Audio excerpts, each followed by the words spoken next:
Rennes au programme. J'aimerais, parler de Rennes parce que Rennes perd encore. Alors, il y a eu la coupe cette semaine, mais enfin là, il n'y a plus d'effet Stéphane, il n'y a plus rien. Et on a Jean-Christophe avec nous qui est supporter rennais. Jean-Christophe, bonsoir. Bonsoir, messieurs. Bonsoir. Bon, Christophe. Qu'est-ce que tu as envie de nous dire ce soir? Rien de plus que ce que j'ai vu déjà mercredi dernier. J'étais au parc pour voir le match du PSG, qui c'est une équipe qui est maintenant mentalement à la dérive et qui, pour moi, la saison là est quasi terminée, même si d'un point de vue comptable, on peut espérer gratter une place en Europa League. Je vois une équipe qui est en train de lâcher mentalement et je vois surtout un projet sportif dont je vois pas le bout en fait, et j'espère juste que ça va nourrir la réflexion l'année prochaine parce que on est arrivé au bout d'un recrutement complètement raté. On a voulu aller au bout de ce recrutement raté et on voit que là, c'est une équipe complètement à la dérive. Je vous disais que j'étais au parc. Moi, j'étais affligé de ce que j'ai vu. Là, aujourd'hui, un mec comme Martin Terrier, qui est plutôt quelqu'un qui a la tête sur les épaules, a lui aussi lâché.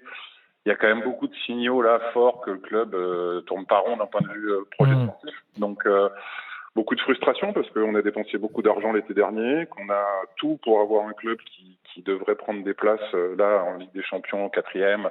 On devrait pouvoir viser ça avec ce qu'on dépense et le centre de formation qu'on a. Et on a une direction sportive qui va nulle part. On ne sait pas où on va en fait. On ne sait pas où est le projet. Est-ce qu'on prend des jeunes? Est-ce qu'on les vend comme on a fait pour Matistel? On parle de Désiré Doué qui va s'en aller.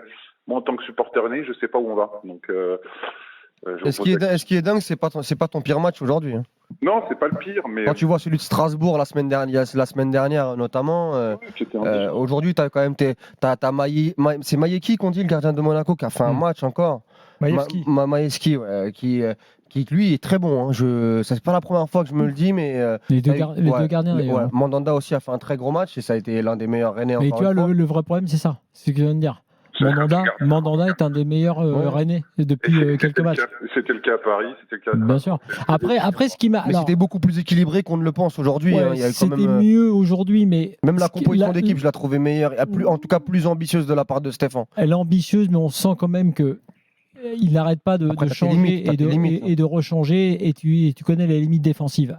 Néanmoins, effectivement, celle-là était quelque part plus ambitieuse, tu remettais Terrier sur le terrain, Christopher Wood dans l'axe derrière aussi, il y avait des choses intéressantes.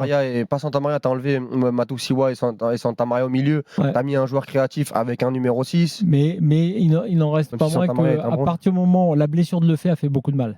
Parce qu'il avait au moins trouvé un équilibre, Santa Maria le fait avec Bourigeaud un peu plus haut, et depuis quelque part, on n'a pas retrouvé. Donc en fait, le problème, il est quand même là, tu as totalement raison, il est plus sur l'état d'esprit. Ce qui s'est passé au parc est très intéressant par rapport à tout ça, parce que ça éclaire de tout ce qui se passe en ce moment dans le championnat. Tu es allé au parc, à aucun moment tu n'as pu penser que tu es venu au parc, comme par exemple au match retour contre Milan, où ils ont vraiment voulu taper Milan. Sauf que c'est pareil, ils l'ont fait au match retour, mais ils avaient oublié de le faire au match aller.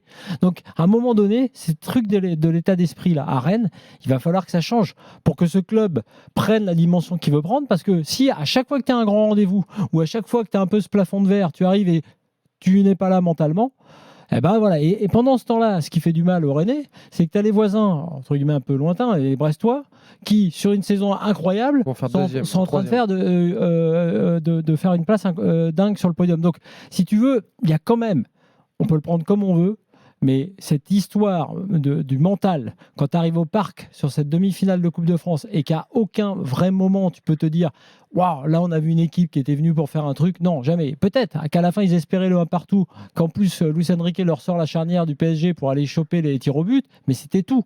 Et ça déjà, si tu es Rennes aujourd'hui, si tu as une ambition un peu minimale, tu ne dois pas arriver comme ça sur le terrain. Florent, quelque part, quand on parle du mental, moi je veux bien, et il y a certains joueurs incriminés. Moi, ce dont je parle, c'est vraiment le mental du club, c'est-à-dire le projet du club. Oui, mais moi je te dis que l'un entraîne l'autre. C'est ça qui est intéressant. C'est-à-dire que est-ce que tu crois vraiment que les joueurs là sont sous pression, où on leur a dit bon maintenant les mecs, terminer la plaisanterie, là je veux pas voir un mec qui rate son match et tout. Je pense pas qu'il y ait une pression démesurée. Déjà, c'est un club qui n'a pas de tête. Déjà, qui est la tête sportive de ce club? On sait que Florent Maurice fait le recrutement et qu'il est directeur sportif, mais il n'intervient jamais dans la presse. On a un président qui est un directeur délégué. Et déjà, dans l'organigramme du club, il y a un problème. Et c'est un club aujourd'hui qui n'évolue pas sur ses bases, en fait, sur sa structure. Et ça se ressent dans tous les niveaux, dans les recrutements, dans le type de joueurs qu'on fait venir. Il y a aujourd'hui une base de supporters qui a envie de suivre cette équipe. Moi, j'ai connu ce club il y a 10 ans où il n'y avait pas ces supporters-là, il n'y avait pas cette base-là, il y avait des supporters historiques, mais on n'avait pas cet engouement-là. Aujourd'hui, il y a tout pour réussir. C'est ça qui frustre le plus. C'est de se dire que la structure du club, elle ne suit pas derrière. Là, tu as raison, c'est que toute la structure, les supporters, le stade, tout ça, c'est incroyable.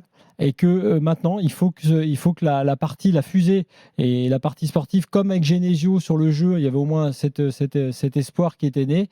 Il faut que tu retrouves cela, mais que tu le retrouves avec une exigence plus importante, et notamment dans le recrutement, parce que tu pars à la guerre avec une défense trop jeune. Avec défensivement, là, c'est encore le match aujourd'hui, c'est... Mais c'est urgent et ça fait 4 mercatos que ça dure. Hein. On le dit avec Florent Maurice. Regardons, Rennes, attention, à un calendrier que moi je trouve très avantageux tout de même.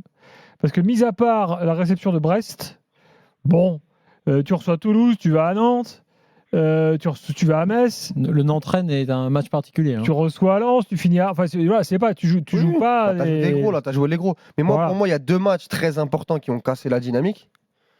Parce que la dynamique du jeu n'a jamais été incroyable, mais la dynamique positive, c'est le match contre Lille où tu gagnes 2-0 à la 85e minute et que tu fais 2 partout. Et à ce moment-là, tu reviens très très près de la 4e place. Et le match contre Strasbourg, qui est pour moi le pire match de Rennes depuis que Stéphane a repris l'équipe, où il ne s'est rien passé et tu t'es fait complètement manger. Et déjà, ces 2 matchs-là, pour moi, conditionnent le match du PSG. Dans tout son aspect. Moi, je répète, aujourd'hui, j'ai vu le match. Le match, il est pas raté de Rennes. Il n'est pas raté.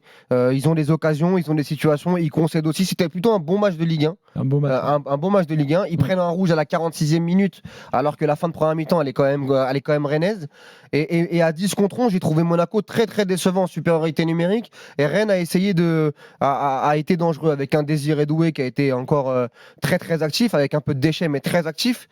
Donc moi je pense que c'est pas aujourd'hui beaucoup de déchets, beaucoup de déchets, mais beaucoup de personnalité quand même. Oui, mais